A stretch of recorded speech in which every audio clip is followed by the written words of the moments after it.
जय हिंद जय बिहार। आज बिहार बोर्ड के 10th क्लास का जो इस बार पेयर होने वाला है उसका टेस्ट ले रहे हैं।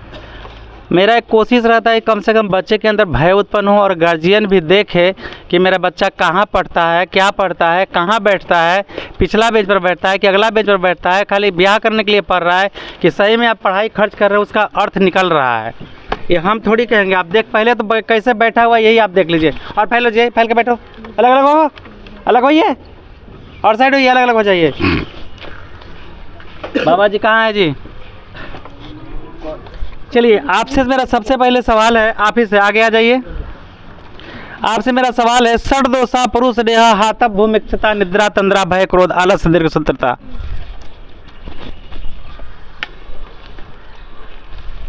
फिर से षड दोषा पुरुष नेहा हातव भूमिक्षता निद्रा तंद्रा भय क्रोध आलस्य दीर्घ सूत्रता। अर्थ बताइए। हमारे जीवन में 6 दोष है, निद्रा तंद्रा क्रोध भय आलस्य दीर्घ सूत्रता।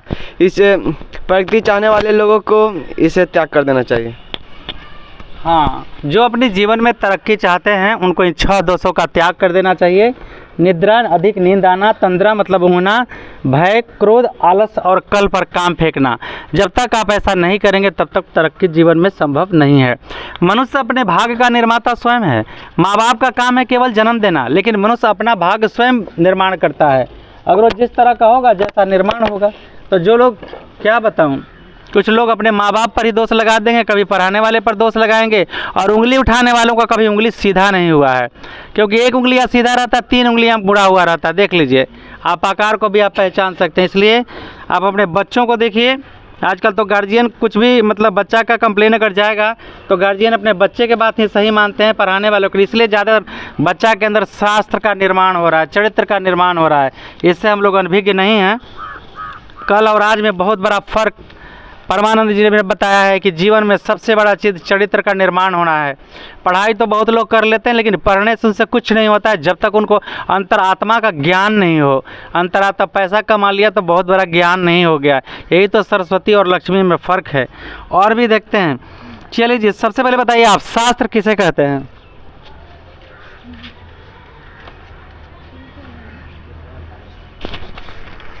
टाइम ना देखो, वहाँ जाएँ, वहाँ पे जाइए आप। जो हमें गुण धारण करवाता है उसे शास्त्र कहते हैं। सबसे पहले है शास्त्र। तो रसायन शास्त्र, भूगोल शास्त्र, सब शास्त्र होते हैं, लेकिन रियली में हम जिस शास्त्र का चर्चा करते हैं, जैसे जीवन निर्माण, चरित्र निर्माण और बुद्धि विवेक होता है उसे, और वो हमें कहाँ से मिलते हैं? सबसे पहले लिखता है, शास्त्र से मानव को कर्तव्य यानी अच्छे कर्म और अकर्तव्य का ज्ञान होता है। शास्त्र वेद रूप में ऋषियों द्वारा लिखा भी गया है और ऐसे भी ज्ञानी लोग भी ज्ञान के शास्त्र दिए हैं। तो सबसे पहले पढ़ाई का मतलब तो होता है चरित्र निर्माण। अब कुछ चरित्र निर्माण और कुछ जीवन निर्माण अपने बच्चे, माँ बाप को भी अनुसरण इसका करना चाहिए। अगर मेरे बच्चे बड़े हैं तो उसके सामने शराब, मदिरा, नशा, सिगरेट वगैरह कोई भी चीज़ ये जायज़ नहीं है। और आप खुद गलत हैं और बच्चे पर उंगलियां उठाते हैं कि संस्कारी नहीं बना, तो उसके पीछे कहीं ना कहीं आपका भी योगदान उसमें रहा है। अगर बच्चे सिगरेट के धुआं ले लिए तो कल सिगरेट का रस भी लेना चाहेंगे। बच्चे दारू का महक ले लिए तो कल दारू का चहक भी लेना चाहेंगे। इसलिए सभी अभिभावक से निवेदन करते हैं कि बच्चे के अंदर अच्छे गुणों के विकास के लिए पहले ठीक होना होगा। अगर पेड़ की डालियों को नहीं छांटा जाएगा तो सीधा पेड़ होना संभव नहीं है। ऐसा तो मेरा कोशिश है कि मैंने आज तक कभी सीधा पेड़ नहीं देखा जिनकी डालियां नहीं छाटी गई हो। लोहार औजार तब बनाता है तो गर्म करके थोड़ा थोड़ा ठोकता है। और आप मेरे पास आते हैं तो क्या हम किस दिन घोर के कितना पिलाएंगे? यहाँ से देते हैं आपके बच्चे 1 घंटा, 2 घंटा, 3 घंटा, लेकिन आपके बच्चे घर में नहीं पढ़ते हैं। कभी आपने नहीं कहा कि मेरा बच्चा घर में नहीं पढ़ता है, उसके साथ क्या करना चाहिए? तो अब क्या बताएं? अब तो लास्ट एग्ज़ाम का समय आ गया। शिक्षा का आप बताएंगे। शिक्षा से उच्चारण का, पहले हमको शिक्षा क्या होता है? शिक्षा उच्चारण का सही ज्ञान देता है कि कैसे। हाँ जी, आप कहाँ से आए हैं जी? हाँ जी, आप किससे मिलना चाहते हैं? अरे केकरा से मिलना चाहते पड़े रे? तो यहाँ भाषा का भी बहुत भाषांतरण हो जाता है।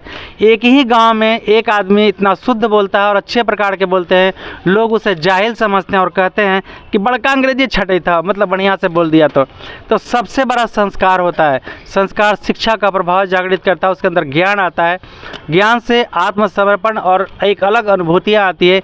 जैसे जीवन छंद में मनुष्य का जब जन्म होता है तो उसके माँ बाप के कर्म, मेरे किए गए पुण्य कर्म, पहले वाले कर्म और बाद वाले सारे कर्म होते हैं, और वहाँ से दो चीज़ें निकल के आता है, दो डोर निकल के आता है, एक आस्तिक जीवन और एक नास्तिक जीवन।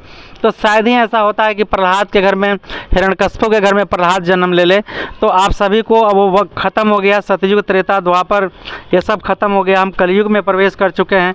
इसलिए आप अपने बच्चे पर ज़्यादा भरोसा ना करें, वरना बेटी कितनी लाडली हो उसे घर घर घुमाना ना चाहिए, और बेटा कितना लाडला हो उसे सर पे बिठाना ना चाहिए। सर ये पार्ट छोड़ के कोई पार्ट बोलेंगे? हम तो अभी यहीं ले रहे हैं, जवाब देंगे, बताएंगे जहाँ आपको नहीं आएगा वहाँ हम बताएंगे। आप घबराइए मत, हम इसीलिए दे रहे हैं ताकि आप जल्दी से कुछ सवाल का मेरे जवाब सीख भी जाएं, ठीक है। उच्चारण ज्ञान के लिए पाणिनि द्वारा लिखा गया है। जो ज्ञान हम लेते हैं व्याकरण वगैरह वो पाणिनि लिखे हैं। पाणिनि का व्याकरण पढ़े हैं ना? पाणिनि पिंगल का नाम सुने हैं? नाम सुना है। हाँ, तो उच्चारण ज्ञान के लिए हम पाणिनि द्वारा लिखित ग्रंथ का अनुसरण करते हैं, ठीक है। कर्म कांड को कल्प कहते हैं। कल्प किसे कहते हैं बाबा जी? कर्म कांड। हाँ, कर्म कांड को कल्प कहते हैं। और हाँ, कर्म कांड के रचयिता बौध्यायन, भरद्वाज, गौतम और वशिष्ठ ऋषि हुए, ठीक है। कर्म कांड के रचयिता कौन कौन याद हो गया? बौध्यायन, हाँ, भरद्वाज, गौतम, वशिष्ठ। आपको पता है कि भारत के सबसे पहले गणितज्ञ बौध्यायन हैं और विश्व लेवल में आते हैं। जब आपको पाइथागोरस पैदा भी नहीं लिए होते होंगे ना, उसके पहले 400 ईसा पहले। छंद शास्त्र के रचयिता पिंगल, याद हो गया? छंद शास्त्र के रचयिता कौन है? पिंगल। इसके बाद दर्शन शास्त्र होते हैं। तो इस तरह से शास्त्र कई प्रकार के होते हैं और उन सब में दर्शन शास्त्र, अब दर्शन शास्त्र 6 प्रकार के होते हैं। अब हम लोग जो पढ़े थे ऑनर्स पेपर में बहुत थोड़ा दर्शन शास्त्र के बारे में जाने थे। मेन तो आपको दर्शन शास्त्र के बारे में जानना होता है पीएचडी में, एमए में और पीएचडी में पूरा शोध करना होता है। सांख्य दर्शन के प्रवर्तक कपिल मुनि हैं, बड़े बड़े महान विद्वान हैं। सांख्य दर्शन के प्रवर्तक एकदम आएगा एग्जाम में, हो सकता है। सांख्य दर्शन के प्रवर्तक योग दर्शन के प्रवर्तक पतंजलि। जब पतंजलि का बाबा नाम दिए फिरते हैं, उनको बदनाम कर रहे हैं, मुकदमा अगर दायर कर दूँ ना तो होश ठंडा हो जाएगा उनका। योग दर्शन के ज्ञाता कौन है? पतंजलि। तो योग का मतलब क्या होता है? जो रामदेव बाबा योग नहीं सिखाते हैं, उनको योग आता है? उनको योगा आता है। हाथ ऐसे करो, पैर ऐसे करो। योग उसे कहते हैं जो आत्मा को परमात्मा में विलीन कर दे, जो आत्मा से जिस आत्मा को परमात्मा में विलीन कर दे उसे योग कहते हैं। ऋषि मुनि योग करते हैं, ये तो योगा करते हैं, योगा गुरु हैं। कैसे योग गुरु इनको कहा जाता है हमको समझ में नहीं आता। मतलब योग छात्र छात्रा में अंतर नहीं है, जरा सोचने वाली बात है। अब संस्कृत में जाएंगे तो जैसे श्रेष्ठा कवित्री के लिए होगा, श्रेष्ठ कवि के लिए होगा, है ना? दोनों में अंतर है ना। जैसे गंगा पवित्रतमा स्त्रीलिंग है तो पवित्रतम ना पवित्रतमा लिखते हैं ना। तो यह योग के, तो यहाँ पर देखें योग दर्शन के जो गुरु हैं वो कौन है? पतंजलि। और न्याय दर्शन के गौतम, वैशेषिक दर्शन के कणाद। न्याय दर्शन के कौन है? गौतम। और वैशेषिक दर्शन के कौन है? कणाद। मीमांसा के जैमिनी। मीमांसा के कौन है? जैमिनी, याद हो गया। और वेदांत दर्शन के बाद नारायण व्यास। वेदांत दर्शन के बाद नारायण व्यास। तो इस समय हम लोग को थोड़ा सा पढ़ना था, ब्रह्म ज्ञान और काव्य मीमांसा वगैरह थोड़ा पढ़ना था ऑनर्स पेपर में। तो इस सब के बारे में एक बार अगर उस दुनिया में उतर जाएंगे, जितने योग का नाम सुने हैं, ये जब तक इसका ज्ञान नहीं होगा, योग से कभी उनका संपर्क नहीं होगा। और जब तक दर्शन शास्त्र का आप अध्ययन नहीं करेंगे तब तक योगा कर लेंगे, योग नहीं हो पाएगा। देखिए यहाँ कुछ एक पंक्ति लिखा है, सांसारिक विषयों से अनुरक्ति, अथवा अभी हम केवल जो बता रहे हैं शास्त्र की ही बात बता रहे हैं, अनुरक्ति अथवा विरक्ति अथवा मानव रहित विषयों को उचित ज्ञान मिलता है। किससे? शास्त्र से। शास्त्र से क्या मिलता है? सांसारिक विषयों में अनुरक्ति अथवा विरक्ति, मतलब लगाव अथवा विलगाव। शास्त्र चाहे जिस रूप में आप कुरान पढ़ें, बाइबल पढ़ें, गुरु ग्रंथ पढ़ें, महाभारत पढ़ें, पुराण पढ़ें, ये सब कुछ देवों द्वारा लिखा गया और कुछ ऋषि मुनियों द्वारा लिखा गया है। तो क्या कहता है? एक में आसक्ति होता है, जैसे आसक्ति, ये मेरा बेटा, ये मेरा बेटी, ये मेरा घर, ये मेरा दुनिया। कौन है मेरा दुनिया? मेरे साथ कौन आया था? मेरे साथ कौन जाएगा? बात समझ में आया? तो एक होता है आसक्ति। अब दुख का कारण क्या है? किसी वस्तु या चीज़ के प्रति आसक्ति ही दुख का कारण है। क्या लिखा है? किसी वस्तु या चीज़ के प्रति आसक्ति ही दुख का कारण है। ए लाइए तो, लाइए ना। अरे वो लाओ ना यार। किसी वस्तु या चीज़ के प्रति आसक्ति ही दुख का कारण है। नहीं, किसका है? आपका है? आपका है? सर, ये क्या किया हम? यही तो दुख हुआ। आपको पता है फेयर कॉपी है? अरे यही तो दुख हुआ। चमचमी से साट लेगा। सबसे ज्यादा दुख किसका हुआ? क्योंकि आपका कॉपी था। ये कॉपी नश्वर है ना, लेकिन अंदर में जीवात्मा है। क्या है? नश्वर है। नश्वर है। ये जीवात्मा नश्वर नहीं है, ये शरीर नश्वर है। समझ में आया? तो ये पूछ रहे थे कि क्या है? दुख। किसी वस्तु या चीज के प्रति आसक्ति ही दुख का कारण है। आसक्ति ही दुख का कारण है। हम जान के फाड़े कि इसलिए उसको ज्यादा दर्द होगा। अब उसको देखिएगा, वो याद कर जाएगा सब कि फट गई बा।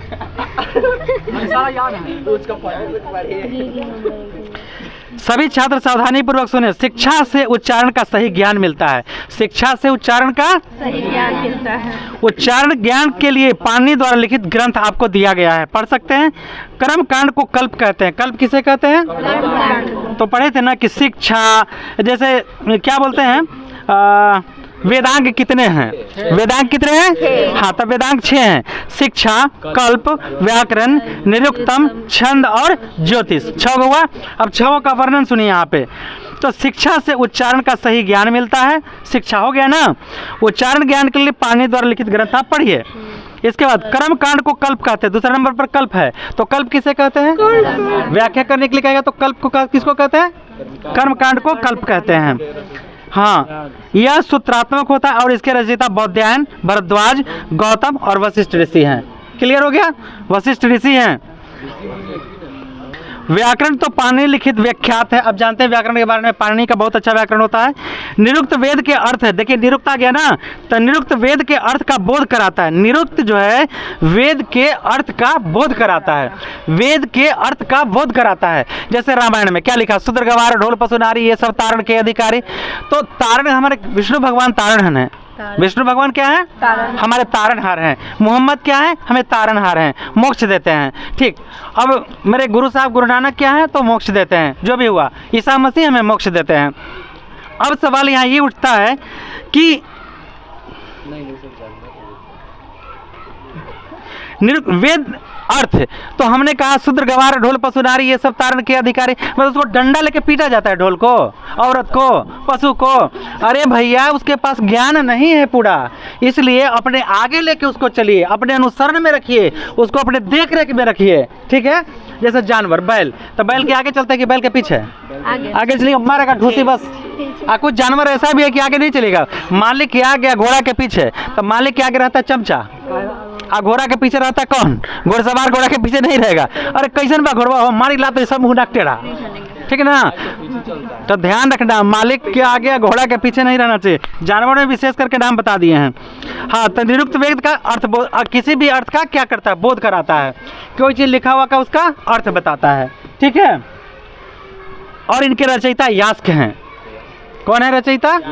यास्क हैं। किनके? निरुक्त वेद के। छंद शास्त्र पिंगल द्वारा रचित है। छंद शास्त्र किसके द्वारा रचित है? आपको आएगा छंद शास्त्र के रचयिता कौन है? पिंगल। वो चरक आगे बताते हैं। चरक है दर्शन शास्त्र के, नहीं वेद, आयुर्वेद के। तथा लग्न ने वेदांग ज्योतिष ग्रंथ की रचना तथा ज्योतिषाचार्य श्री गणेश किया है। लग्न लिखा हुआ है, नाम है जो ज्योतिषाचार्य के पारंगत हैं। अब कुछ और भी इम्पोर्टेंट सवाल है। अब दर्शन शास्त्र में आइए। दर्शन कितने प्रकार के होते हैं? 6 प्रकार के। 6 की 8 अभी तो हम बताए हैं।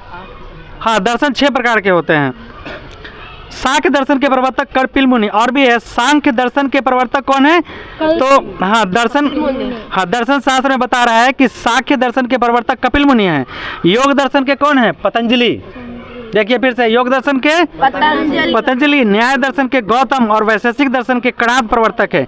इसी प्रकार मीमांसा यानी काव्य मीमांसा के जैमिनी तथा वेदांत दर्शन के बाद नारायण व्यास हैं। कुल मिलाकर 100 से अधिक व्याख्याकार तथा स्वतंत्र ग्रंथकार हैं।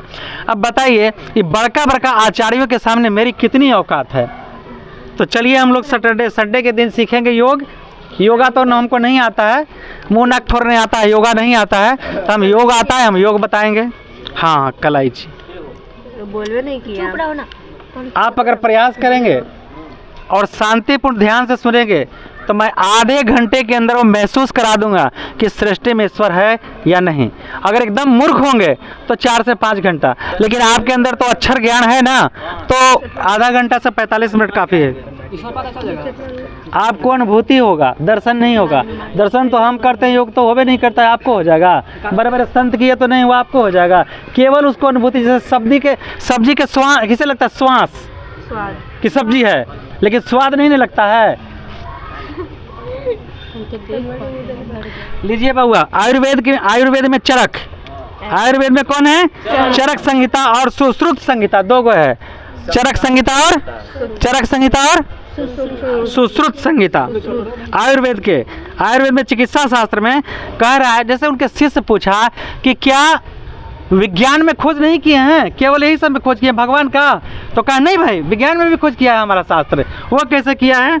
तो आयुर्वेद में चिकित्सा शास्त्र में चरक ने खोज किया, वो सुश्रुत संहिता में है। वैसे ही रसायन एवं भौतिक विज्ञान में अंतर्भू प्रसिद्ध हैं। ज्योतिषाचार्य भी हैं, आर्यभट्टीय प्रसिद्ध हैं। और इसी प्रकार वाराहमिहिर की वृहत संहिता में अनेक विषयों की विस्तृत रूप में वर्णन किया गया है। वास्तुशास्त्र मतलब गृह विज्ञान, आपको घर बनाना चाहिए वास्तुशास्त्र के हिसाब से। आप जानते हैं वास्तुशास्त्र? ये हिंदू के लिए कि मुसलमान के लिए, सिख के लिए कि ईसाई के लिए? वास्तुशास्त्र इंजीनियर को जानना चाहिए। लेकिन आज के इंजीनियर क्या जानता है? खाना के नीचे पैखाना और ओकरे नीचे नाली। अरे मजाक नहीं कर रहे यार। ऊपर से टंकी बना ढलैया कर दिया और नीचे फर्स्ट क्लास के किचन बना दिया, नीचे पैखाना ऊपर खाना। इसका दोष आप जानते क्या होता है? सब बेकार हो जाता है। मैंने कल छज्जा पे किचन बना लिया। अनेक विषय पर किया। वास्तुशास्त्र गृह विज्ञान निर्माण संबंधी विशाल ग्रंथ है। कृषि विज्ञान में पराशर मुनि क्या किए हैं? कृषि विज्ञान की खोज की है। पराशर मुनि द्वारा लिखा गया है। वास्तव में रचनाकारों की संख्या बहुत कम नहीं अपितु बहुत बड़ा है। एक एक वो दर्शन के क्षेत्र में बहुत बड़ा निर्णय लिए हैं। तो अब ये बता दिए। अब हम आज आप बोले थे इस चैप्टर को छोड़ के, अब इस चैप्टर को हम छोड़ के हम आ रहे हैं।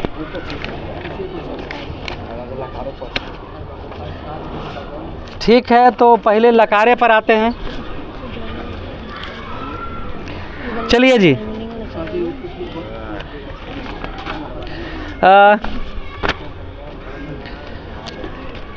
आलस्य ही मनुष्याणां शरीरस्थो महान रिपो नास्ति युद्धम अस्मो बंधु कृत्वा यम नावसेदति। फिर से बोलिए।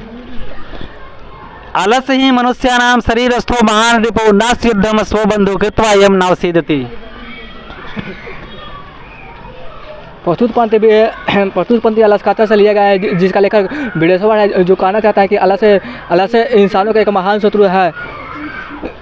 हमें आलस्य को त्याग देना चाहिए। करेक्ट। देखिए इसका तो उसी से लिया गया है। अरे नहीं यार, यहाँ देख रहे हैं हम, राइट कर दिया। मैं किताब उलट रहे हैं, आलस्य कथा लिखा हुआ है। राइटर तो विद्यापति हैं। नहीं बिदेश्वर नहीं, विद्यापति हैं।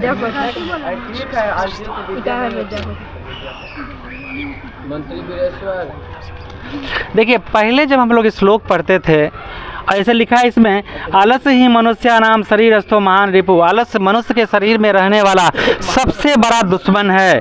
नास्ति उद्यम बंधु कृत्वा यम नावसेदति। उद्योग से बढ़कर कोई काम नहीं है, उद्योग से बढ़कर कुछ भी नहीं है जिसके करने से दुख का नाश होता है। बहुत सारा श्लोक था, कोति बार समर्था नाम की दुरम व्यवसाय नाम का विदेश प्रमाण, इतना सारा श्लोक। आज वो सब चीज़ अगर पढ़ने के लिए है, आज भी उससे गहरा है, लेकिन समझाने वाले नहीं मिल पाते हैं। बताइए आलस कथा के लेखक कौन है? बाबा जी आलस कथा के लेखक थे विद्यापति। विद्यापति मंत्री वीरेश्वर वहाँ के मिथिला के मंत्री हैं जी। ठीक बताए ना, आलसियों को विद्या नहीं होती। चलिए पाटलिपुत्र के बारे में आप कुछ बताइए। पाटलिपुत्र के बारे में बाबा जी कोई इधर आ जाइए, कोई आज से लेके पूरा डिटेल बताइए ना। पाटलिपुत्र गंगा के किनारे अवस्थित है। प्राचीन काल में यह कुमुदी महोत्सव मनाया जाता है, जो आज की तरह अभी तक की तरह दुर्गा पूजा मना जैसा होता है। पाटलिपुत्र के बारे में भगवान बुद्ध ने कहा था कि भविष्य में यह नगर महानगर बनेगा, परंतु कलह झगड़ा आदि से सादा ग्रसित रहेगा। यहाँ सिख धर्म के 10वें गुरु गोविंद सिंह जी का जन्मस्थल है, जो अभी गुरुद्वारा के नाम से प्रसिद्ध है। पटना किस लिए प्रसिद्ध है? पटना जल्दी चलो किसर जी बोल रहे हैं। पटना जी खड़ा होकर बोलो।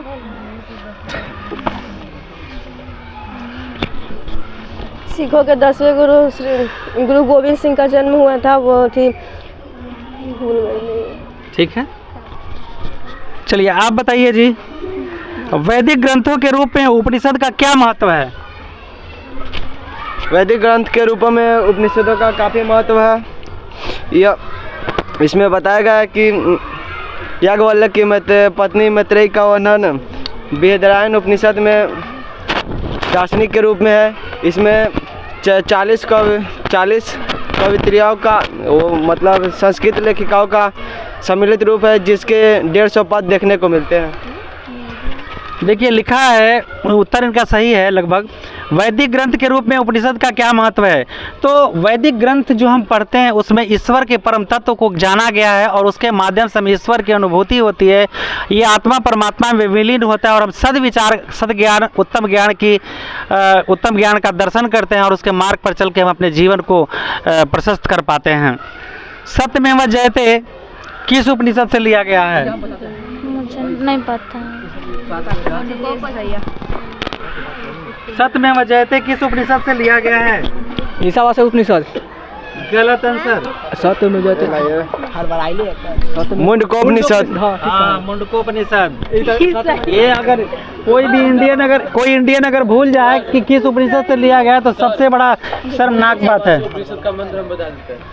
आइए, ईशावास्य उपनिषद का मंत्र और अर्थ बताइए।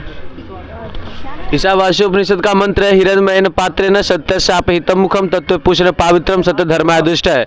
अर्थात इसमें कहा गया कि हे सूर्य, सत्य का जो मुख है सोने के पात्र से ढका हुआ है। जब व्यक्ति मोह को त्याग की ओर आगे की ओर बढ़ता है तो यह जो है इसमें अवरोध उत्पन्न करता है। इसलिए हे सूर्य, आपसे यह प्रार्थना है कि सोने के पात्र से ढके सत्य के मुख को आवरण को हटा दे और मुक्ति के मार्ग को प्रशस्त करे।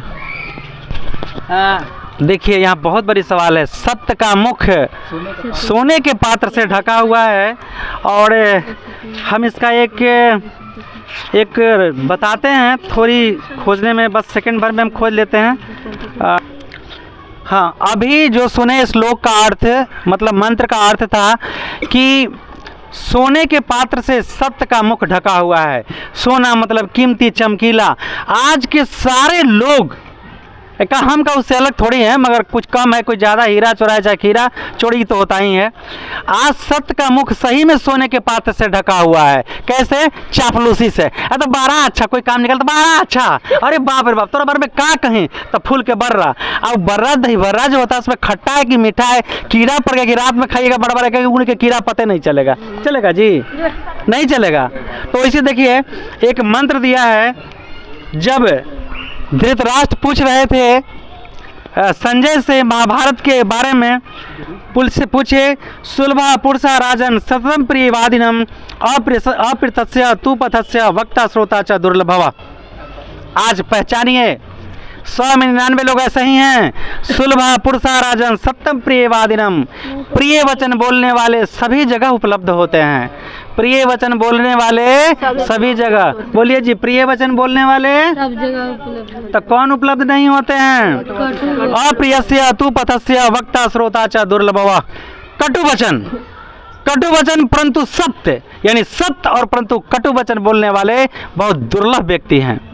तो आज किसी के सामने अगर सत्य कह दीजिएगा तो उसको लौंगिया मिर्चाई सब तकलीफ होता है ना। अरे आज पढ़ोगे तो हमको दे दोगे या तुम अपने माँ बाप को दे दोगे? माँ बाप के भूखे छोड़ोगे तो ये माँ बाप नहीं कहेगा कि मेरे बेटा खाना नहीं देता। तुम तो आदमी बन जाओगे ना। मैं एक ऐसा उपन्यास पढ़ा हूँ जो कलेजे को फाड़ देता है। एक माँ अपने वेश्यावृत्ति करती थी और अपने बेटा को विदेश में डॉक्टर बना दिया, लेकिन वो माँ मिलती नहीं थी। कब जब बेटा थोड़ी सी बात जान गया तो कही, माँ मैं दुनिया की सारी संपत्ति छोड़ सकता हूँ पर तुम्हें नहीं, क्योंकि तू ही तो मेरी जननी है। तो ऐसे ऐसे बेटा भी जन्म लिए इस धरती पर। लाइए जी, मेरा ग्रंथ गिर गया। और से अपनी तरफ कैसे ध्यान आकर्षित करता है, पाटलिपुत्रा अपनी तरफ कैसे ध्यान आकर्षित करता है? पटना के वैभव बता दीजिए। हो गया पटना के वैभव। पटना के वैभव। हाँ, पटना में क्या वैभव है, कैसे ध्यान खींच लेता है? गोल घर जाता है घूमने? हाँ बता रहे। पाटलिपुत्र गंगा किनारे अवस्थित है। यहाँ पे ढेर सारे दर्शनीय स्थल है, जैसे गोलघर, ये चिड़ियाघर, राधे कृष्ण मंदिर, महावीर मंदिर, और ये क्या कहते हैं इसको, लैब को इंग्लिश, ये धार्मिक क्षेत्र, औद्योगिक क्षेत्र, राजनीतिक क्षेत्र सब में आगे है। म्यूजियम इत्यादि। अति उत्तम, बहुत बढ़िया। और भी क्या क्या है? धार्मिक क्षेत्र, राजनीतिक क्षेत्र, सब में, उद्योग के क्षेत्र में भी आगे, जहाँ तक पटना रहा है, मतलब बिहार के अंदर। किस काल में और कहाँ कौमुदी महोत्सव मनाया जाता है? पहले के ज़माने में गुप्त काल में कौमुदी महोत्सव मनाया जाता है, जो आज के दुर्गा पूजा के समान दिखाई देता है। इसमें लोग अत्यंत प्रसन्न होते हैं। कब मनाया जाता है? गुप्त वंश के काल में, मतलब सीजन सर्दी में। बहुत बढ़िया। गुरु गोविंद सिंह का जन्म स्थली कहाँ था? पटना। बताइए गुरु गोविंद सिंह के बारे में। गुरु गोविंद सिंह सिखों के 10वें गुरु हैं। इनका जन्म स्थल गुरु पटना में हुआ था। उस स्थान को गुरुद्वारा के नाम से जाना जाता है। बताइए रस कथा के लेखक। विद्यापति। संस्कार नहीं है। अलस कथा के लेखक। देखिए एक श्लोक है बाबा जी आपके लिए। पति रेवा गति स्त्रियाणाम बालना नाम जननी गति नालसा नाम गति काचिलोके कारुणिकम वितम विनम। कौन बताएगा? क्वेश्चन फिर बोलिए। नीति श्लोक के लिए। पति रेवा गति स्त्रियाणाम बालका नाम जननी गति इसमें बताया गया, नालसा नाम गति कथिल को कारुणिकम विना। इसमें बताया गया कि पति का रक्षक पत्नी का रक्षक पति होता है, बच्चा का रक्षक माँ होती है। पति का रक्षक कौन होता है? पति का नहीं, पत्नी का रक्षक पत्नी का रक्षक कौन होता है? पति। वह तो मारता है, हाँ कि ना? हाँ। तो क्या करता है? नामर्दी करता है ना। और बोलिए ना। सर जी बोल। पति का जब वो रक्षक है तो रक्षक ही भक्षक बन जाता है कि नहीं है? तो बोलिए कि रक्षक ही भक्षक होता है। रक्षक ही भक्षक होती है। फिर से बोलिए। बच्चों का रक्षक माँ होती है। आलस्यों का रक्षा दयावान होता है। पति का रक्षक पहले ही बोल दिया जी। पत्नी का रक्षक पति होता है और बालकों का रक्षक माँ होती है और आलस्यों का रक्षक दयावान व्यक्ति होता है।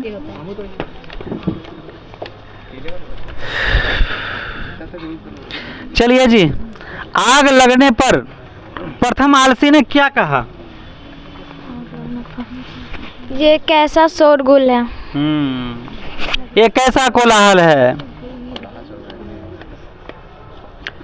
चलिए आप बताइए। बीरेश्वरा का आसित, बीरेश्वरा का आसित। खड़ा हो जाइए। क्या बोले सर? बीरेश्वरा का आसित। मुझे तो नहीं पता है। देखिए लड़की बहुत अच्छा उत्तर दी है। रियल ये है कि लगता है हम पढ़ाए ही नहीं हैं, इसलिए हंस भी रही है। अगर हम पढ़ाए होते तो ये हंसती नहीं। हंसने का अर्थ होता है या तो किसी के मूर्ख बनाना या उपहास करना, या तो ईश्वर प्राप्त हो गए तो हंस देना। तो हम बता दूं कि कोई को पढ़ाए हैं? कोई बताएगा जी? बीरेश्वरा का आसित। बीरेश्वर है। बीरेश्वर का बीरेश्वर मिथिला के मंत्री आसित। हाँ, बीरेश्वर मिथिला के मंत्री थे। आप अलस कथा से बाहर नहीं निकले हैं अभी तक। विजयांगा, देखिए सवाल है, विजयांगा की विशेषता का वर्णन कौन बताएगा? विजयांगा की विशेषता का वर्णन।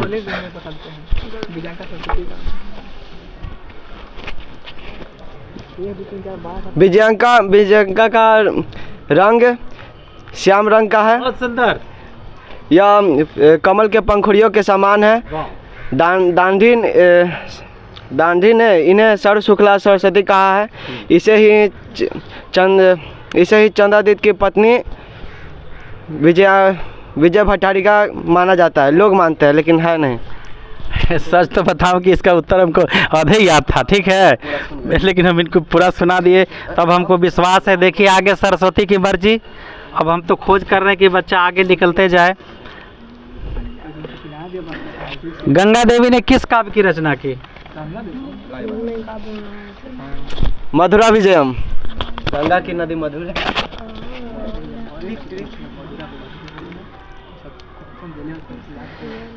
सत्याग्रह गीत किसकी रचना है?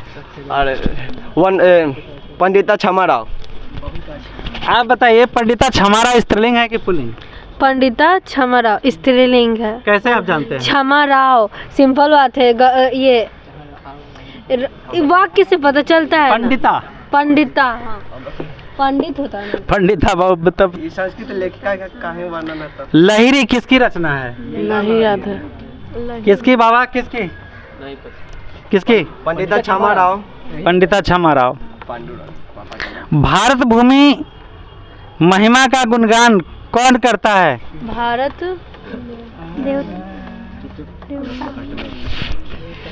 क्या बोले सर? भारत भूमि महिमा का गुणगान कौन करता है? देवता। और उसके बारे में बताइए। क्या?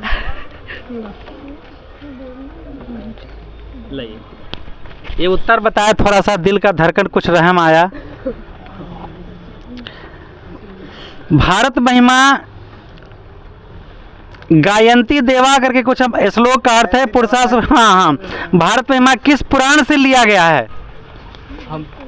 भारत महिमा नहीं, ये जो श्लोक है ना, गायंती देवा किलगित कहानी, किस पुराण से लिया गया? यह विष्णु पुराण से लिया गया है। बहुत उत्तम, बहुत उत्तम। बस और मेहनत करिए। मेहनत से कभी थकना नहीं चाहिए। और जिसके अंदर देखिए, एक मार्शल आर्ट में कहा जाता है कि थकान की परवाह तो है ही नहीं जो निरंतर अभ्यास करता है, ठीक है। तो अपने मन थक जाएगा, शरीर थक जाएगा, मन नहीं। और मन अगर जागृत है तो आप कुछ भी कर सकते हैं। असंभव तो मूर्खों के शब्दकोश में है, ऐसा फिलॉसफी में लिखा है। बाबा जी की बहन, शिक्षा संस्कार बताइए। शिक्षा में कितने संस्कार होते? तो 6। शिक्षा में 6। शिक्षा में 5। बताइए ठीक से। अक्षर आरंभ, उपनयन, केशांत और बता रहे वेद आरंभ, और एक होता है शायद उसके बाद, हाँ, गृहस्थ। अच्छा, गृहस्थ जीवन में प्रवेश करने के पहले गुरु क्या करते हैं शिष्य को गृहस्थ की जीवन के अध्ययन करवाते हैं और कहते हैं कि जाओ, तुम हो गया ज़्यादा, कर लो गृहस्थ। हाँ, लीजिए, बोलिए। शिक्षा जब छात्र शिक्षा की पूर्ण पूर्ति कर लेता है, मतलब पूरा ज्ञान उसको हो जाता है, तो गुरु समावर्तन संस्कार में उन्हें उपदेश देते हुए कहते हैं कि तुम्हें सत्य मार्ग पर चलना है, धर्म का पालन करना है इत्यादि, ये सब बातें कहकर उसे गृहस्थ जीवन में प्रवेश करने के लिए कहते हैं। आज के समय में शिक्षा संस्कार में पैसे का इतना महत्व हो गया है कि कभी कभी हम बच्चे को कहते भी हैं कि नहीं पैसा है तो क्या हुआ, तुम आ जाओ, मत देना पैसा मगर पढ़ लेना। लेकिन माँ बाप की शान न घटे और बच्चे का अभिमान न घटे। अंतिम ज्ञान तो लेना दुर्लभ बात है, अंतिम बात भी सुनना वो दुर्लभ समझते हैं। और चाहे जीवन में कितनों पढ़ लीजिए जिस गुरु से भी, अगर अंतिम ज्ञान नहीं लिए तो जीवन सत्संग नहीं हुआ। क्योंकि स्कूली शिक्षा के बाद आप कॉलेज में जाते हैं, वहाँ सब कुछ नहीं होता। कहीं अच्छा पढ़ाई करेंगे तो शायद दीक्षांत समारोह हो जाए, और दीक्षांत समारोह में आएंगे, अब ताली बजाएंगे, जाएंगे। सही ज्ञान जितना निचला स्तर पर मिलता है उतना ऊपरी स्तर पर असंभव है। संस्कारक कति संति? अच्छी चरित्र का निर्माण करना। शिक्षा संस्कारा कति सन्ति, संस्कार कितने हैं? 16। 16। तो आंसर आते हुए भी आप भूल जाइएगा जी। हिंदी में सवाल पूछता है। संस्कृत में नहीं समझ में आता, हिंदी में कुछ बता। चलिए जी, कोमल जी पहले आइए, आप आइए। मूल चेत नराधम किसे कहा गया है? मूढ़ चेतना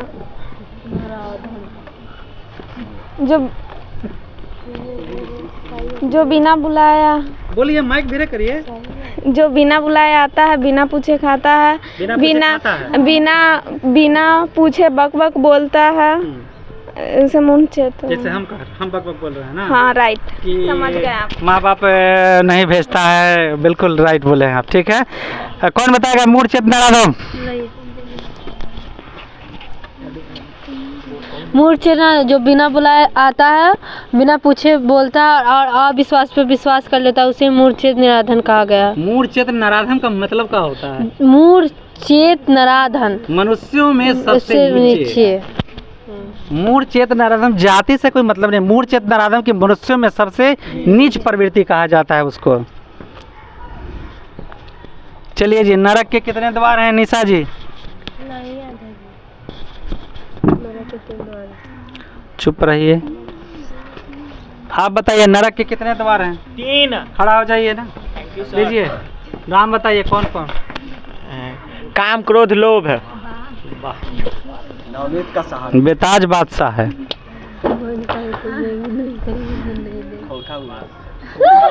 मंदाकिनी वर्णम पाठ का संक्षिप्त परिचय दीजिए भाई, कौन देंगे?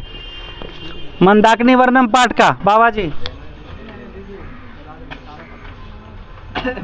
अपनी वाणी में एकदम इतना रस घोल दीजिए कि। मंगलम पाठ रामायण के अयोध्या कांड के 95वें सर्ग से लिया गया है, जिसमें श्री राम अपनी पत्नी और अनुज लक्ष्मण के साथ चित्रकूट वनगमन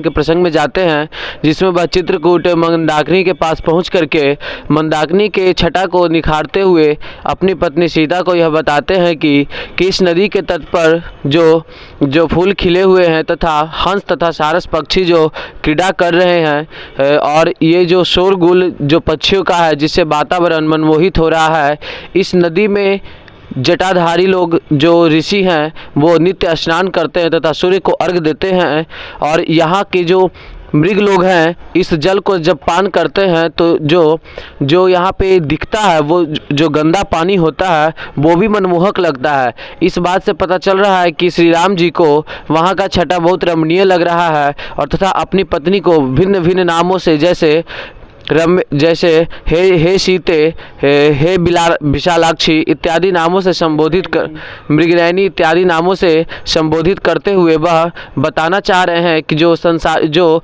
राजमहल का सुख हमको नहीं जो राजमहल का सुख था उससे कई गुना ज़्यादा सुख यहाँ पे मिल रहा है, जिसमें हम अपने आप को साध कर रहे हैं और आगे इस ज्ञान में जो है भिन्न हो रहे हैं, मिल रहे हैं। आइए इधर नजदीक आइए, इतना देर मत लगाइए। चलिए आइए, आपका सवाल है मंदाकिनी वर्णम पाठ किस ग्रंथ से लिया गया और इसके लेखक कौन है? सब कुछ और पूछ लीजिए, पता नहीं। अरे याद है ही नहीं। चलिए कोमल जी, मंदाकिनी वर्णम पाठ किस ग्रंथ से लिया गया है और इसके लेखक कौन है? कोमल जी चलिए लीजिए जल्दी, इतना टाइम मत लगाइए। चलिए, मंदाकिनी नदी का किस पाठ से लिया गया है, इसके लेखक कौन है? किस पाठ से लिया गया है सर? याद है? नहीं सर, इसका याद नहीं। चलिए आप बताइए, मंदाकिनी वर्णम पाठ किस ग्रंथ से लिया गया है, इसके लेखक कौन है? रामायण ग्रंथ से लिया गया है, इसके लेखक वाल्मीकि हैं। वाह, क्या लाजवाब उत्तर देती है। तेरे अंदर नेगेटिविटी नहीं है, लेकिन फिर भी कैसे कहता है कि जौ के साथ है घून पिसाना। ध्यान से सुनिए ऋतिक, सुनिए सब। कंकनस्य तु लोभेन मग्न पंके सुदरस्ते विद व्याघ्रेण संप्रात पथिका स मृतो यथा। अर्थ बताइए। नहीं पता है। बगल वाले को दीजिए। नहीं पता है। बगल वाले को दीजिए। बोलिए एक बड़ा क्वेश्चन। कंकणस्य तु लोभेन मग्नपङ्के सुदूरस्थे वृद्ध व्याघ्रेण सम्प्रात पथिकः स मृतो यथा। जिस बता रहे हैं, बूढ़ा बाघ स्नान करके तालाब के किनारे पे बैठा था, कंगन हाथ में कंगन लेकर, जो कुश का बना था वह धूप के कारण सुनहरा, मतलब सोना जैसा प्रतीत हो रहा था। सूखा हुआ कुश था। सूखा हुआ कुश है ना, वो चमकता है, ठीक है? धूप के कारण। हाँ। तो पथिक जा रहा था तो बूढ़ा बाघ कह रहा कि भो पथिक, मतलब हे पथिक सुनो, यह कंगन ले लो। तो उसने कहा, पथिक चालाक था, उसने सोचा कि जरूर कुछ बात है, वहाँ जाएंगे तो कुछ घटना भी हो सकता है, लेकिन वह लोभ से वशीभूत होकर गया और बोला कि कहाँ है तुम्हारे कंगन, दिखाओ। तो वो दिखाते हुए कुछ रामायण की बातें बताया, जैसे रामायण के नहीं, जो कृष्ण बताए गए हैं वो बात, महाभारत की बातें बताए हैं, जिसमें कृष्ण के द्वारा कहा गया था कि दान गरीबों को देना चाहिए, अमीरों को नहीं। यही सब बात बताते हुए कहा कि इस प्रकार आप मुझ पर भरोसा कर सकते हैं। अगर आपको कंगन चाहिए और बताते हैं, कंगन चाहिए तो तालाब में जाकर स्नान करके आओ। जैसे तालाब में गया, वो तालाब कीचड़ से भरा हुआ था, वह कीचड़ में फंस गया और बाघ बोला कि मैं तुम्हें निकाल देता हूँ, और धीरे धीरे बढ़ने लगा और बाघ के हाथों मारा गया। बहुत अच्छा, ठीक है। कंकणस्य तु लोभेन, कंगन के लोभ के कारण मग्नपंखे सुदूरस्थे, महान कीचड़ में फंस गया। कंकणस्य तु लोभेन मग्नपंखे सुदूरस्थे, कंगन के लोभ में महान कीचड़ में फंस गया। वृद्ध व्याघ्रेण सम्प्रात पथिकः स मृतो यथा, और बूढ़े बाघ के द्वारा इस प्रकार वो क्या किया गया, मारा गया। कर्णस्य दानवीरता के रचयिता कौन है? भास। कर्ण ने किसको दान दिया? इंद्र को। क्या दान दिया? कवच कुंडल। खड़ा होइए, खड़ा होइए। कर्ण के बारे में आप बताइए। कर्ण कुंती के पुत्र थे, फिर भी यह महाभारत के युद्ध में कौरवों। एक मिनट, जब कर्ण कुंती के पुत्र थे तो उसे सूत पुत्र क्यों कहा गया?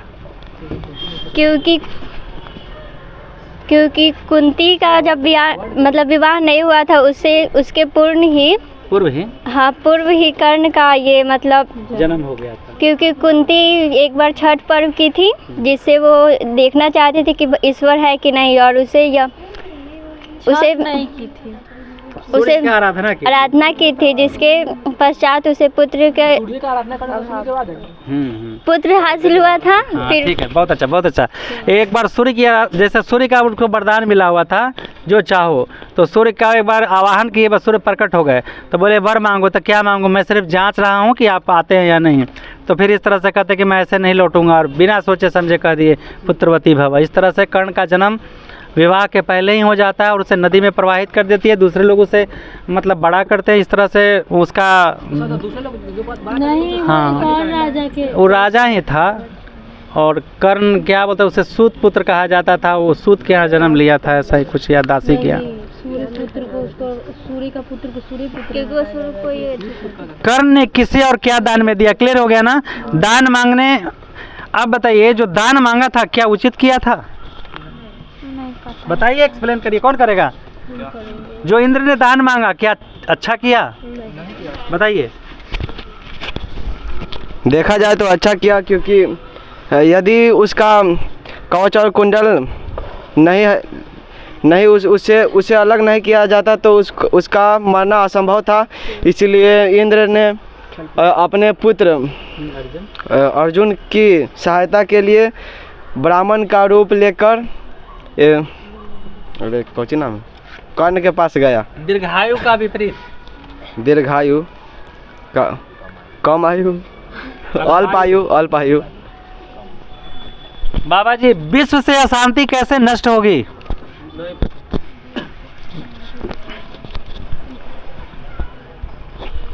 विश्व में अशांति का दो कारण है, द्वेष और असहिष्णुता।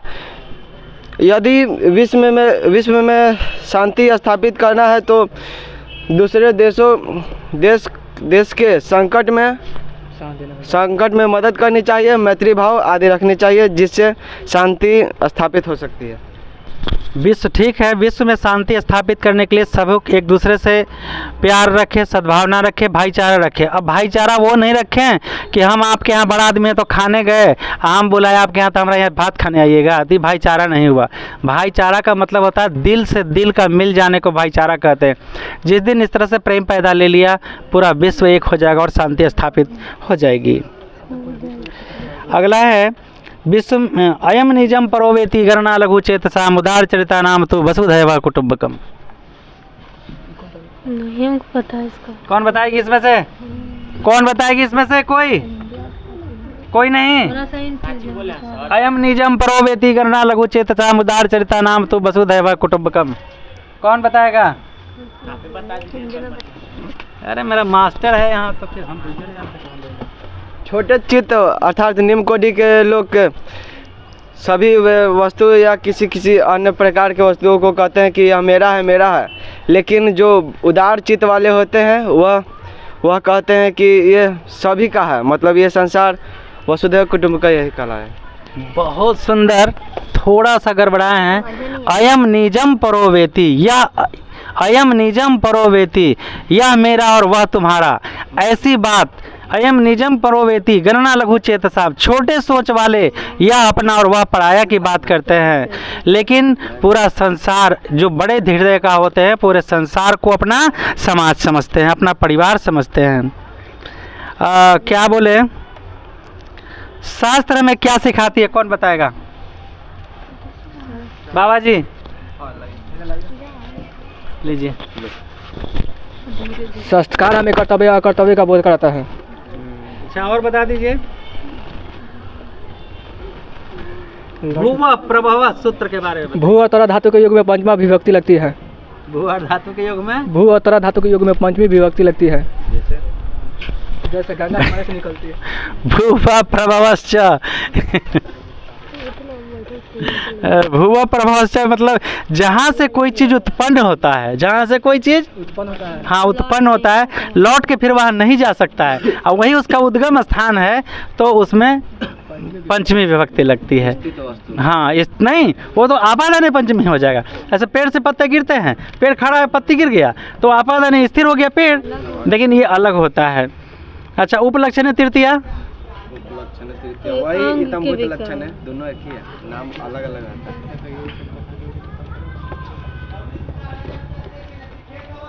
हमरा से पहले गाड़ी बदलेगा, बताइए।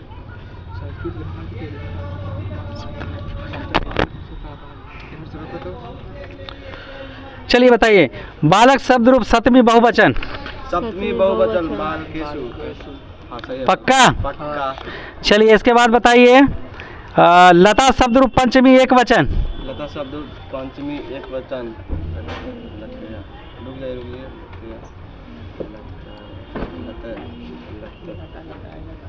लताया। लताया। अच्छा लताया। लट लकार पट धातु बहुवचन उत्तम पुरुष में। बहुवचन उत्तम पुरुष में। पठाओ पठाम।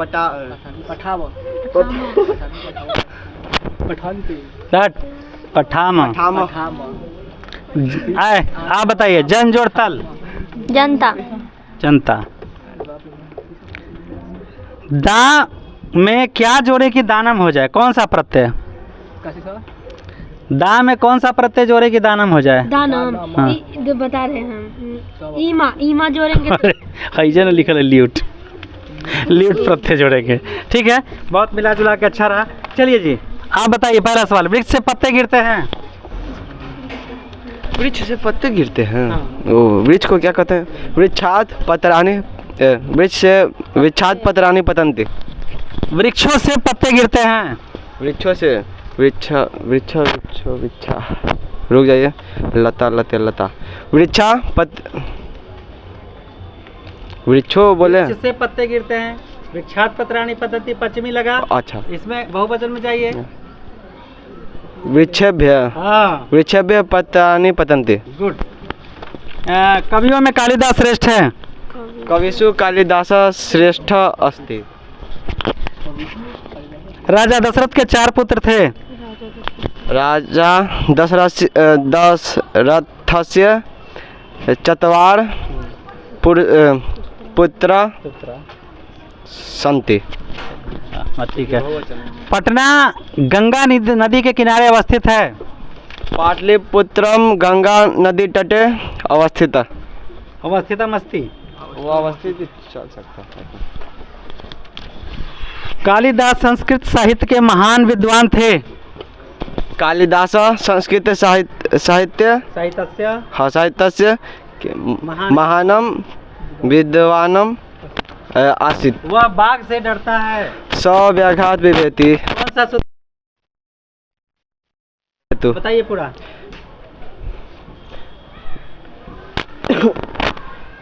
किसी व्यक्ति को जिस किसी वस्तु या व्यक्ति से डर लगता है उसमें पंचमी विभक्ति लगती है। बहुत सुंदर। वह ब्राह्मण को गाय दान देता है। वह ब्राह्मण को सब ब्राह्मणभ्य गौ दानम ददाति। बहुत मस्त। बहुत ठीक ठाक रहा आज। देखते हैं फिर कभी अगर हुआ तो इसे पढ़ लीजिएगा, ज़्यादा इम्पोर्टेंट है। चलिए बाबा जी अंत किया जाए प्रोग्राम।